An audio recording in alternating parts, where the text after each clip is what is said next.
Selamat sore Pak Tani dan teman-teman. Hari ini saya akan mempresentasikan tentang database Cassandra.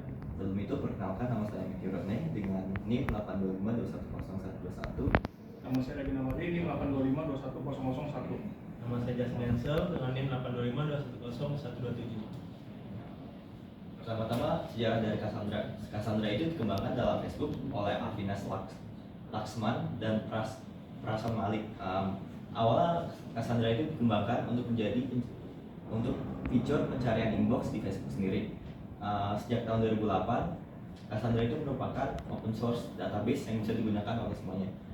Pada tahun 2009, Apache Incubator mengambil Cassandra. Dan sejak tahun 2010, Cassandra merupakan project tingkat tinggi dari Apache sendiri. Dan untuk sekarang, versi Cassandra yang terbaru adalah 3.2.1. Untuk minimal requirement-nya itu kita membutuhkan CPU dengan 2 core, minimal 2 core, dan minimal RAM 8 GB, dan setidaknya disk SSD dengan minimal penyimpanan 32 GB.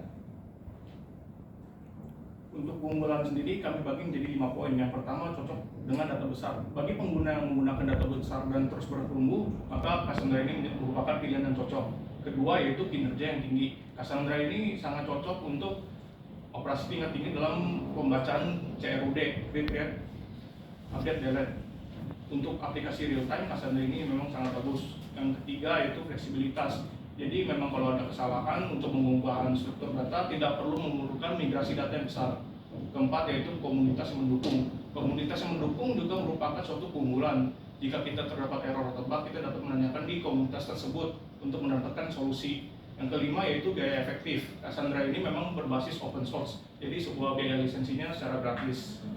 Untuk fitur-fiturnya, yang pertama itu toleransi yang tinggi terhadap kesalahan. Jadi kalau memang ada kesalahan di node pada cluster, maka Cassandra masih bisa berjalan. Ini semua masih bisa berjalan berkat adanya node yang masih bekerja. Yang kedua itu model data fleksibel. Jadi semua data di Cassandra disusun berdasarkan struktur kolom. Ketiga itu distribusi geografis. Distribusi geografis yaitu kita di Cassandra memiliki fitur untuk mereplikasi data ke beberapa data center untuk menyediakan data. Yang keempat yaitu berbasis open source. Yang kelima menggunakan CQL, yaitu Cassandra Query Language, yang bahasanya mirip dengan SQL. Yang keenam itu time series data. Jadi pengguna yang menggunakan time series data timestamp cocok menggunakan Cassandra. Nah, selanjutnya adalah skalabilitas atau kemampuan dari sistem Cassandra sendiri.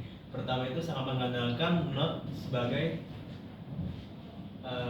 sistem mereka secara horizontal. Yang kedua itu arsitektur terdistribusi, di mana jadi sistemnya ini memudahkan sebagai user melihat sistemnya, jadi tahan dalam kegagalan. Nah, yang ketiga itu fleksibilitas dalam pembuatan, kinerja, dan integritas data. Yang keempat itu adalah penyebaran multi data sharing, di mana jadi semua data yang sudah dibuat itu dapat di share ke semua data pusat di beda-beda lokasi. Selanjutnya ada model data. Pertama itu ada key space, kedua itu table, ketiga itu foreign key dan primary key, keempat itu adalah query. Ini adalah referensi yang kita cari dari proyek kita kali ini. Sekian dari kelompok kami, terima kasih.